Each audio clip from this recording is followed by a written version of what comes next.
¿Qué harías si descubrieras que el imperio final no conquista con armas sino con palabras? La escena se abre en la negrura absoluta de una mente en trance, la de Daniel, un profeta exiliado en el corazón de Babilonia.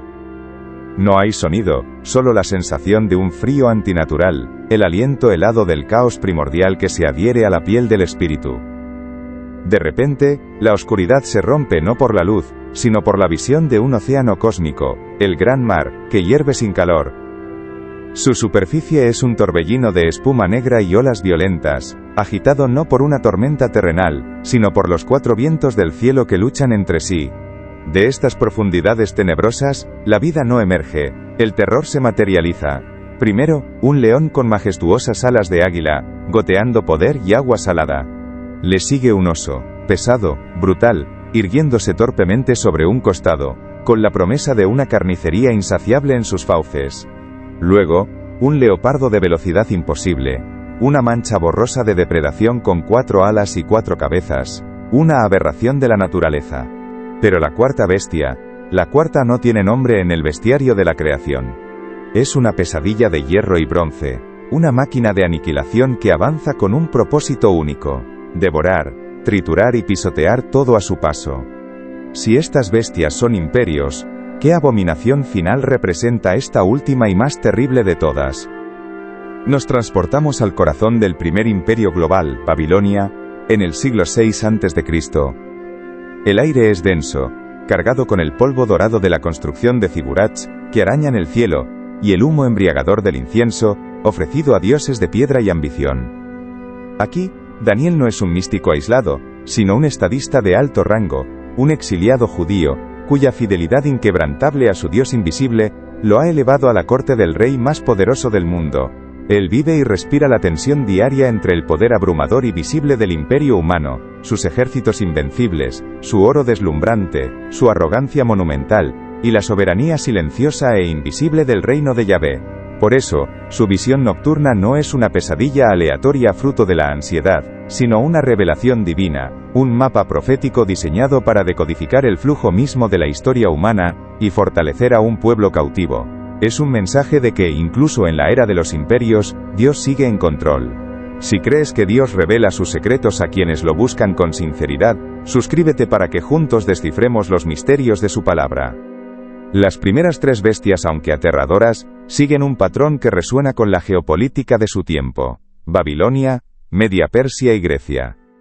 Pero, la cuarta bestia rompe toda secuencia lógica, introduciendo un nivel de terror que exige una explicación más profunda.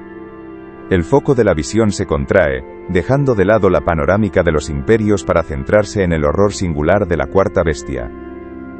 El texto de Daniel 7:7 la describe como terrible y espantosa y en gran manera fuerte. No son meros adjetivos. Son la confesión de un lenguaje que se queda corto. Sus dientes no son de hueso, sino de hierro puro, diseñados para triturar naciones como si fueran grano. Sus garras son de bronce, forjadas para aferrar y despedazar sin piedad. Su método es la aniquilación total. Lo que no devora, lo pisotea hasta convertirlo en polvo. El verdadero terror de esta bestia reside en su anonimato. No tiene un análogo en el mundo natural. El león, el oso, el leopardo, son perversiones de la creación, pero esta cuarta entidad es una anticreación, un sistema de poder tan eficiente y deshumanizador, que la naturaleza misma no tiene un molde para ella. La visión impacta a Daniel no como un espectáculo, sino como una herida en el alma. Su espíritu se angustia, su rostro palidece. La procesión de horrores le plantea el dilema espiritual más profundo. ¿Está la historia humana condenada a esta espiral de violencia, a una sucesión de monstruos cada vez más sofisticados en su crueldad? ¿Es este el legado de la humanidad? ¿Dónde está la justicia de Dios mientras estas bestias reinan? La respuesta a la desesperación de Daniel no se encuentra en la fuerza bruta de la bestia, sino en la anomalía más perturbadora que está a punto de revelarse en su visión. La cámara celestial de la profecía se ajusta, realizando un zoom imposible. Se mueve desde la escala colosal de la bestia que devora la tierra entera, hacia un detalle que a primera vista parece insignificante. La criatura tiene 10 cuernos, símbolos de reyes y poder. Pero mientras Daniel observa, algo nuevo emerge entre ellos, un cuerno pequeño. Su aparición es sutil, casi furtiva, pero su naturaleza es lo que lo cambia todo. Este cuerno no impresiona por su tamaño o su fuerza inicial.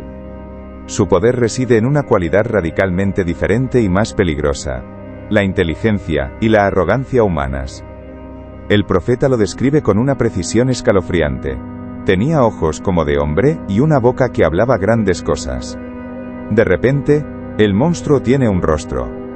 La bestia anónima y brutal ahora posee un centro de mando consciente, una ideología que se expresa con elocuencia y soberbia. Este es el primer indicio crucial del misterio. El imperio final no se define únicamente por su poder militar o su alcance global, sino por su audacia espiritual. No es una fuerza ciega de la historia, es una voluntad consciente que se exalta a sí misma. Este cuerno no solo busca conquistar, busca pervertir, redefinir la realidad y suplantar a Dios. La clave para entender el futuro no está en el tamaño de los ejércitos, sino en la naturaleza de las palabras que pronuncian. Este cuerno no es un rey más en la línea de sucesión del poder, es algo nuevo, algo más siniestro. ¿Qué clase de poder no se contenta con gobernar el cuerpo, sino que busca conquistar el alma y la verdad misma? Para comprender la naturaleza del último imperio, primero debemos decodificar el lenguaje de Dios. La visión de Daniel no es una secuencia aleatoria de monstruos. Es un mapa profético preciso, y cada bestia es un hito en la historia del poder humano. El león con alas de águila es la imagen perfecta de Babilonia bajo Nabucodonosor. Majestuoso, rápido y dominante, el rey de las bestias y el rey de los cielos en una sola entidad. Pero la visión muestra cómo sus alas son arrancadas, y se le da un corazón de hombre, una alusión directa a la humillación del rey descrita en Daniel 4, cuando su orgullo fue quebrado, y reconoció la soberanía de Dios. Luego, el oso pesado, torpe, levantado más de un lado que del otro, con 3 costillas en su boca. Esta es una fotografía espiritual del imperio medo-persa. Una coalición desigual, los persas dominando a los medos, de una brutalidad aplastante, que devoró los 3 grandes reinos que le precedieron: Lidia, Babilonia y Egipto.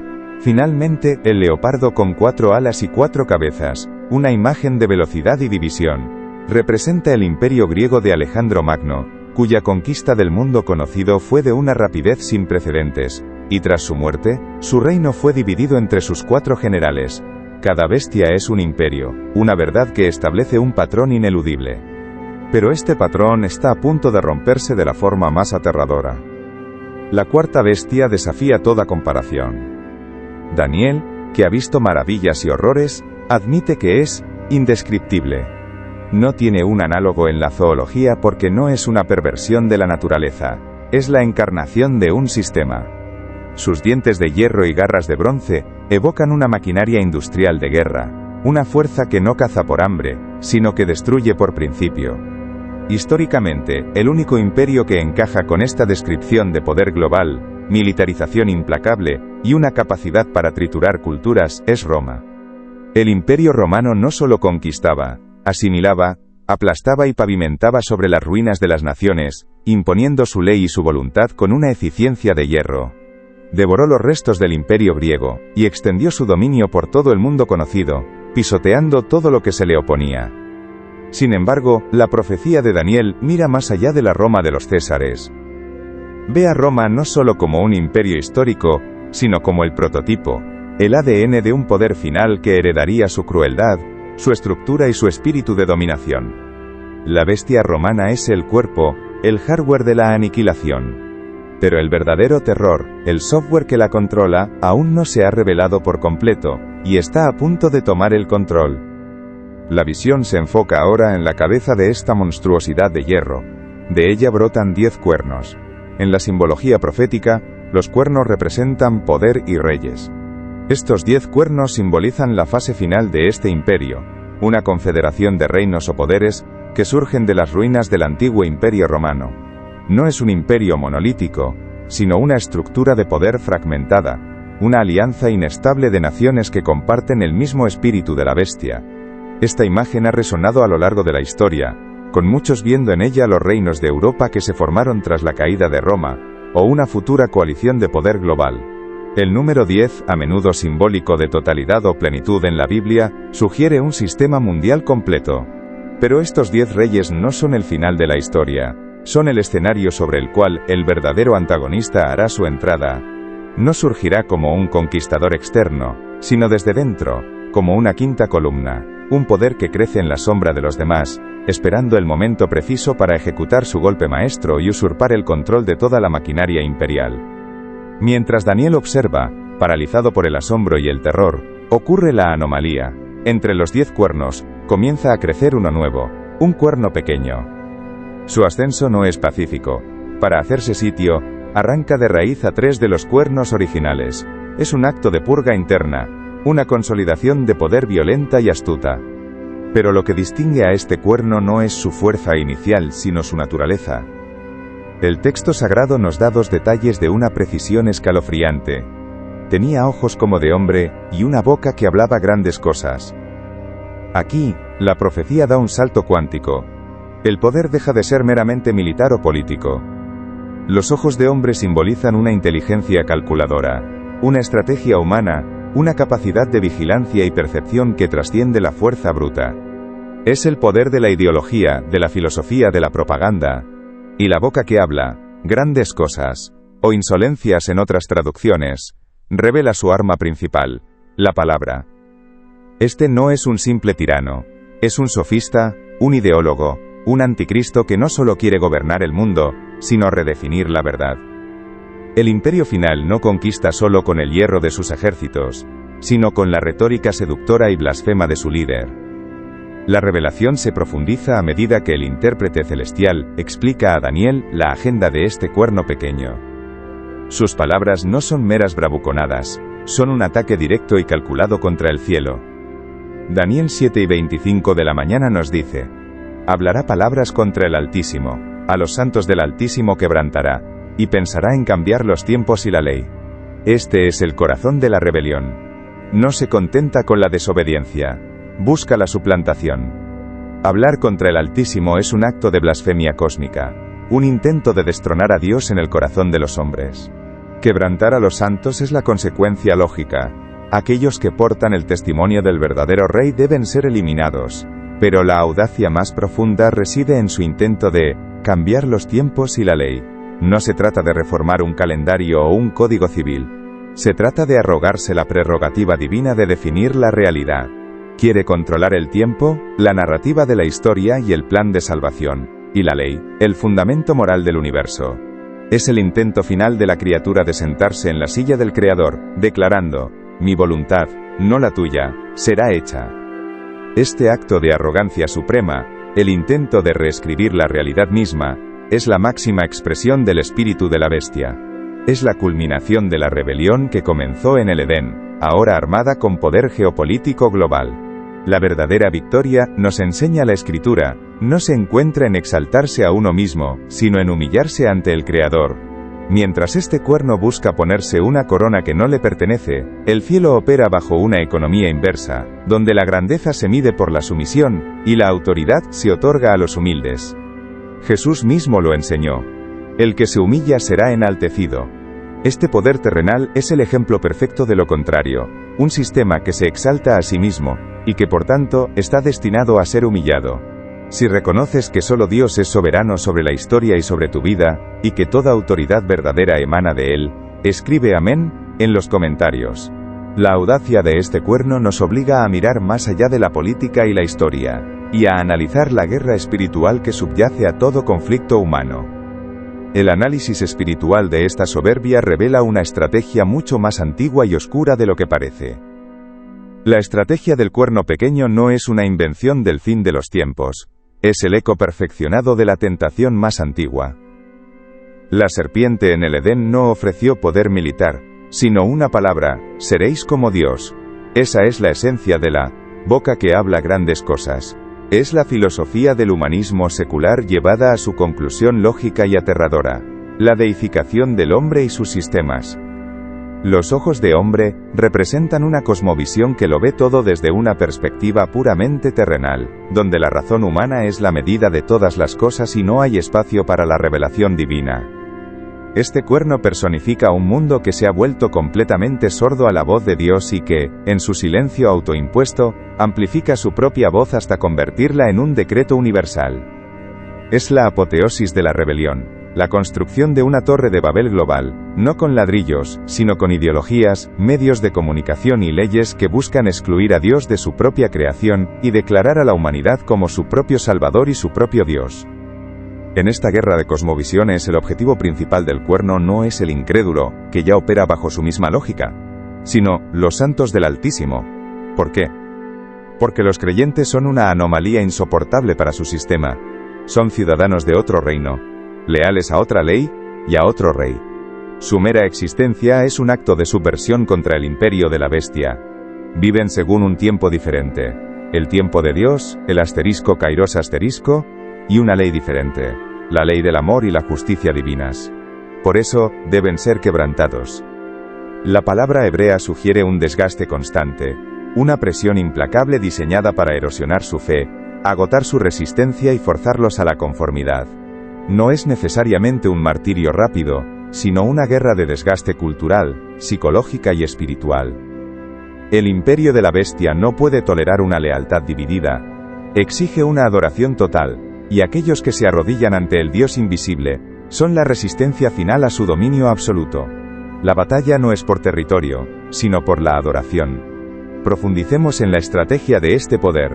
Cuando la profecía dice que pensará en cambiar los tiempos, se refiere a algo mucho más profundo que ajustar el calendario gregoriano. En el pensamiento hebreo, los tiempos, en arameo, asterisco, zimnin asterisco, se refieren a los tiempos señalados, las estaciones sagradas, el ritmo del plan redentor de Dios. Pensemos en las fiestas de Israel, que no eran simples feriados, sino ensayos proféticos del plan de salvación: la Pascua, la muerte del Cordero, Pentecostés, la venida del Espíritu, las trompetas, el regreso del Rey. Cambiar los tiempos es un intento deliberado de borrar la memoria profética del pueblo de Dios, de desconectarlos de la historia de la salvación y del futuro prometido.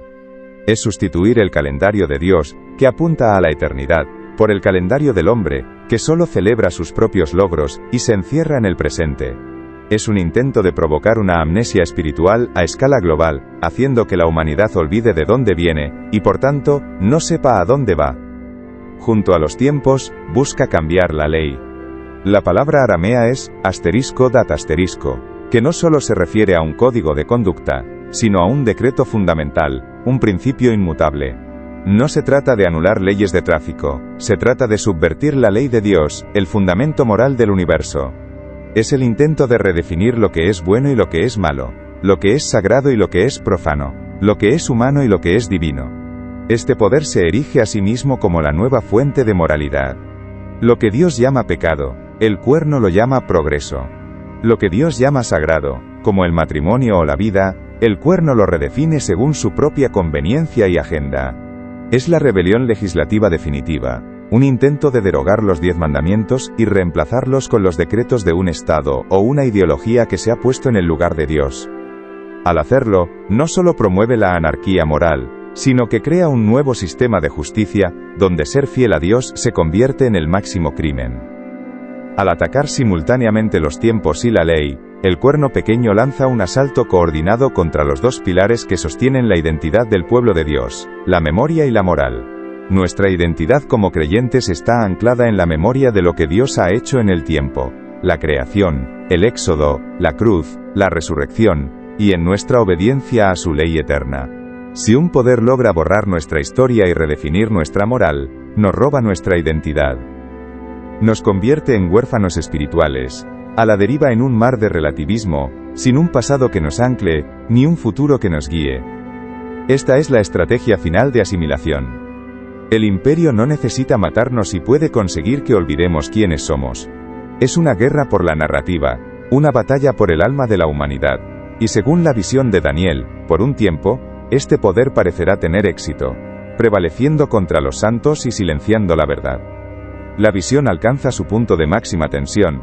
El profeta ve que a este cuerno le fue dado hacer la guerra contra los santos y vencerlos. El texto es explícito. Por un período divinamente determinado, un tiempo, y tiempos, y la mitad de un tiempo, el mal parece triunfar. La boca arrogante no es silenciada, y los fieles son quebrantados. Esta es quizás la parte más perturbadora de la profecía. Plantea una pregunta agónica que ha resonado en el corazón de los creyentes perseguidos a lo largo de los siglos. ¿Dónde está Dios? ¿Por qué permite que su pueblo sea aplastado por un poder blasfemo? La visión terrenal termina aquí, en la aparente victoria de la bestia y la desesperación de los santos. El mar caótico ha producido su obra maestra de rebelión, y el cielo parece guardar un silencio atronador. Si la historia terminara aquí, sería una tragedia. Pero la cámara de la profecía está a punto de hacer el movimiento más importante de toda la revelación. Está a punto de elevarse por encima del ruido de la tierra para mostrarnos que mientras la bestia celebra su victoria temporal, se está abriendo una sesión en el Tribunal Supremo del Universo. La escena se desplaza, la cámara celestial se eleva, dejando atrás el estruendo de la historia humana, el rugido de la bestia y la voz arrogante del cuerno. Ascendemos a través de las nubes, no las de una tormenta terrenal, sino las que velan una dimensión superior. El caos del mar da paso al orden sublime de la sala del trono celestial. El sonido ya no es la cacofonía de la guerra, sino el silencio expectante y sobrecogedor de la eternidad. La visión de Daniel se transforma, como se relata en Daniel 7:9. Estuve mirando hasta que fueron puestos unos tronos. No aparecen de la nada, son establecidos con propósito, con autoridad. Y en el trono principal, se sienta una figura cuya majestad trasciende el lenguaje humano, el anciano de días. Su vestidura no es meramente blanca, es blanca como la nieve virgen, un símbolo de pureza absoluta. Su cabello no es canoso por la edad, sino refulgente como la lana limpia, una señal de sabiduría eterna. Su trono no es de oro o marfil, sino una llama de fuego viviente, y las ruedas del mismo, fuego ardiente. De delante de él, sale un río de fuego, un torrente de juicio purificador. El profeta observa, sobrecogido, cómo millares de millares le servían, y millones de millones asistían delante de él. Esta no es una corte real, es el Tribunal Supremo del Universo. Y entonces, el momento culminante. El juez se sentó, y los libros fueron abiertos. La historia entera de la humanidad, cada imperio, cada rey, cada acto de rebelión y cada oración susurrada, está a punto de ser juzgada. La pregunta ya no es si el cuerno pequeño triunfará, sino cómo responderá a la justicia ineludible que emana de este trono de fuego. Y entonces, en el instante en que el Cordero, que es la imagen del Hijo del Hombre, toma el libro sellado de la mano del que está sentado en el trono, el universo contiene la respiración. Inmediatamente, los 4 seres vivientes y los 24 ancianos se postran delante de él. No es una reverencia forzada, sino una explosión espontánea de adoración. En sus manos portan los instrumentos de la redención. Arpas, cuyas cuerdas vibran con la melodía de la nueva creación, y copas de oro llenas de incienso, que, nos dice la Escritura, son las oraciones de los santos. Y entonces cantan. Es el sonido que el cielo anhelaba escuchar, una voz clara, poderosa, con palabras precisas que resuelven el misterio de la historia. Cantan un cántico nuevo, diciendo: digno eres de tomar el libro y de abrir sus sellos, porque tú fuiste inmolado, y con tu sangre nos has redimido para Dios, de todo linaje y lengua y pueblo y nación. Y nos has hecho para nuestro Dios reyes y sacerdotes, y reinaremos sobre la tierra. La palabra clave resuena como un trueno de revelación. No cantan. Ellos fueron redimidos. No narran la historia de otros. Cantan en primera persona. Cantan su propia historia de salvación. Si esta verdad te hizo estremecer porque reconoces que ese es tu destino, comparte este vídeo para que más almas descubran la gloria que les espera. Esta es la confesión definitiva. Los 24 ancianos no son ángeles ni seres celestiales de otra especie. Son la humanidad redimida, la Iglesia glorificada, el cumplimiento de la promesa. Son, en esencia, nosotros. La reacción a esta revelación cambia no solo el futuro, sino la realidad de nuestro presente. El impacto de esta verdad es sísmico. El misterio que ha desconcertado a teólogos durante siglos se desvela en un pronombre. Los que ocupan los tronos que rodean al Creador no son una élite celestial ajena a nuestra lucha. Son los frutos de ella. Son la respuesta de Dios a la pregunta de Daniel. Mientras en la tierra los santos eran, quebrantados por la bestia. En el cielo sus tronos ya estaban preparados. La promesa hecha en Daniel 7:27 de la mañana se cumple ante nuestros ojos. Y que el reino, y el dominio, y la majestad de los reinos debajo de todo el cielo, sea dado al pueblo de los santos del Altísimo. El reino no es simplemente para nosotros, nos es entregado a nosotros para que lo gobernemos. Esta es la increíble transposición de la gracia. Pasamos de ser el objeto de la persecución de la bestia a ser los sujetos del gobierno eterno. Jesús mismo lo confirma en Apocalipsis 3:21 de la madrugada. Al que venciere, le daré que se siente conmigo en mi trono, así como yo he vencido, y me he sentado con mi Padre en su trono. Cada acto de fe, cada momento de perseverancia frente a la presión del mundo, no es en vano. Es la forja de la corona que un día arrojaremos a los pies del Cordero. La identidad de los ancianos revela que el propósito final de Dios no es solo rescatarnos del asterisco mundo, sino entrenarnos para gobernar un universo nuevo con Él. Este conocimiento transforma nuestra perspectiva del sufrimiento, no es una señal de derrota, sino el campo de entrenamiento de futuros reyes. Ahora comprendemos el significado profundo de la visión. La respuesta definitiva al poder de la bestia no es una bestia más grande, una fuerza terrenal superior que la derrote. La respuesta de Dios es de una categoría completamente diferente. Las bestias surgen del mar, del caos, de la agitación de las naciones, del orgullo y la fuerza bruta. Pero el reino verdadero viene de arriba, con el Hijo de Hombre que desciende de las nubes del cielo, trayendo orden, paz y justicia. El poder del cuerno pequeño se basaba en la arrogancia de su boca y la astucia de sus ojos. El poder del reino de los santos se basa en la humildad del Cordero inmolado y en la sabiduría que viene de lo alto. El cuerno intentó cambiar los tiempos y la ley, buscando imponer su propia narrativa y moralidad sobre la historia. Pero la corte celestial ignora su agenda temporal y juzga según la ley eterna, y el plan redentor que fue establecido antes de la fundación del mundo. El juicio del anciano de días no es por tanto un mero acto de retribución, es un acto de vindicación cósmica. Es la declaración solemne de que la historia no pertenece a los tiranos que la escriben con sangre, sino a los redimidos cuya historia está escrita en la sangre del Cordero. Es la afirmación de que el universo moral tiene un arco, y se inclina inexorablemente hacia la justicia.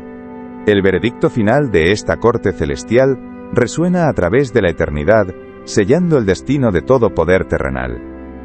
Como Daniel 7:26 de la mañana menos 27 declara, pero se sentará el juez, y le quitarán su dominio para que sea destruido y arruinado hasta el fin, y el reino, y el dominio y la majestad, sea dado al pueblo de los santos del Altísimo.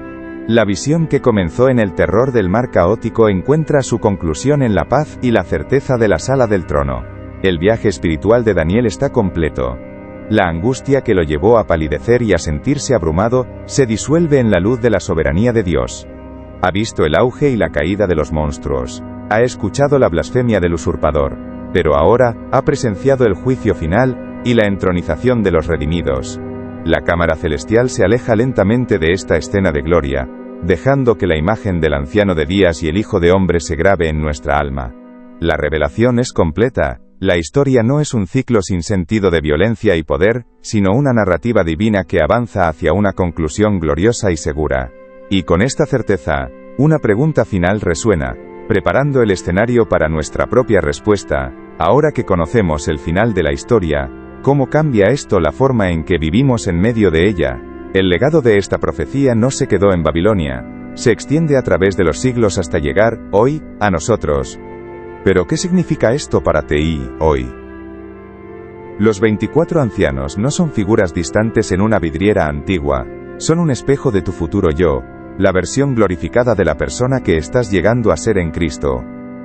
Hoy, puedes sentir el peso de la lucha, la duda, el cansancio, la presión de un mundo que te dice que tu fe es irrelevante. Mañana, si perseveras, te sentarás en un trono, llevarás una corona de justicia, y tu voz será parte del Consejo Celestial que gobierna el universo. Cada decisión que tomas hoy, por fe, por pequeña que sea, está esculpiendo esa corona futura. Cada oración que susurras en la soledad de tu habitación, es el incienso que llena las copas de oro.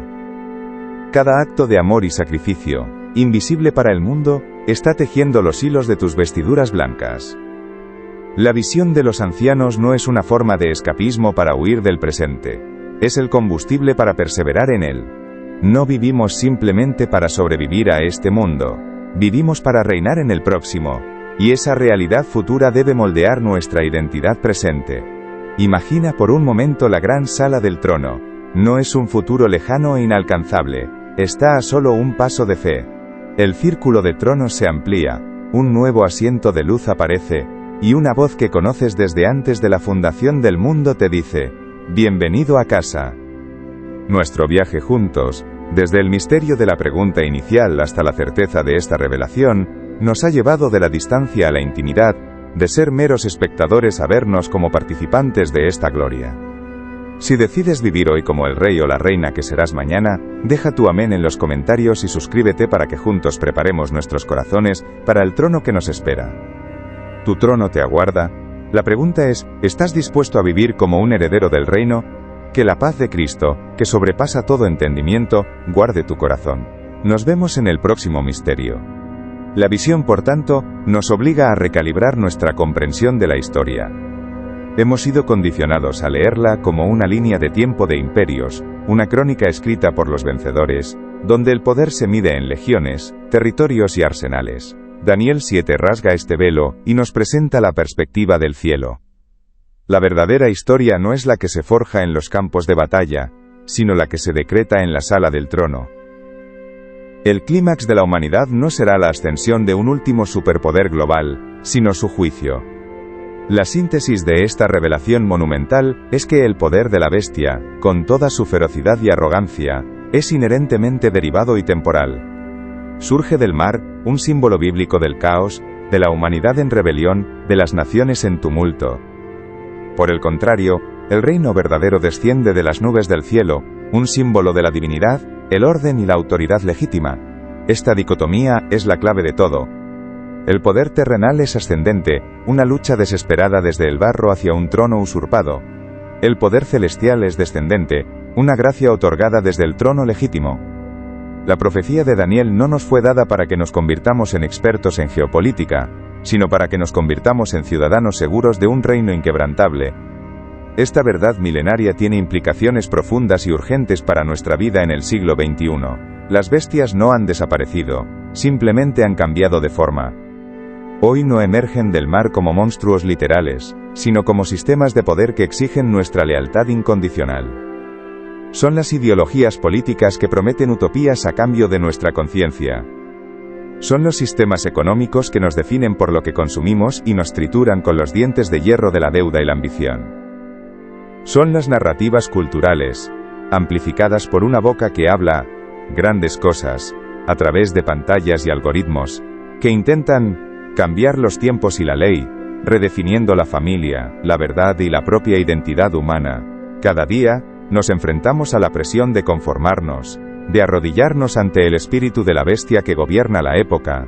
La profecía de Daniel actúa como una vacuna espiritual. Nos recuerda que, sin importar cuán dominante parezca un sistema, sin importar cuán invencible se proclame, ya ha sido juzgado en la corte celestial.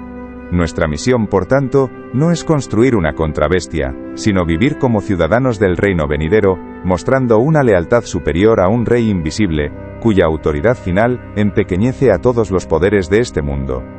El legado de la visión de Daniel es, en última instancia, un ancla para el alma en medio del mar tormentoso de la historia.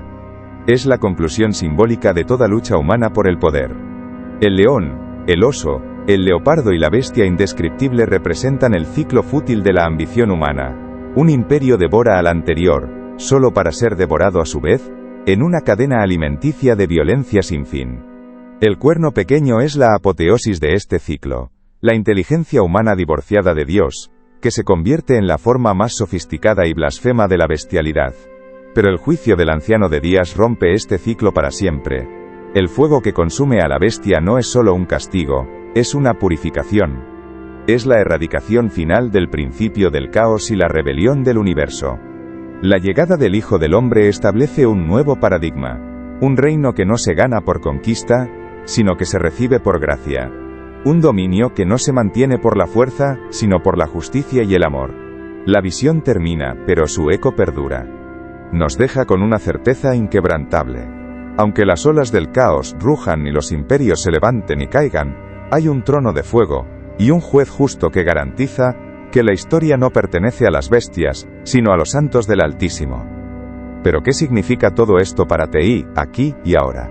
Esta profecía no es una reliquia histórica, es un espejo de tu realidad y un mapa de tu destino. Hoy te encuentras en medio de la lucha, sintiendo la presión de un mundo que, como el cuerno pequeño, intenta quebrantarte, desgastar tu fe y conformarte a su imagen. Quizás te sientas pequeño, insignificante, frente a los gigantescos sistemas de poder que te rodean. Pero la visión de Daniel te invita a levantar la mirada por encima del ruido de la batalla terrenal. Te revela que tu verdadera ciudadanía no está sujeta a los vaivenes de la política o la cultura. Eres un ciudadano del reino eterno, y tu rey ya ha sido entronizado. Cada vez que eliges la verdad sobre la mentira, la integridad sobre el compromiso, el amor sobre el miedo, no estás realizando un acto inútil. Estás ejerciendo tu autoridad real como hijo o hija del Altísimo. La visión de la corte celestial no es un escape de la realidad, es el combustible que te capacita para vivir en ella con valentía y esperanza. No estamos simplemente esperando a ser rescatados, estamos siendo entrenados para reinar. Nuestra vida aquí no es una sala de espera, es un campo de entrenamiento.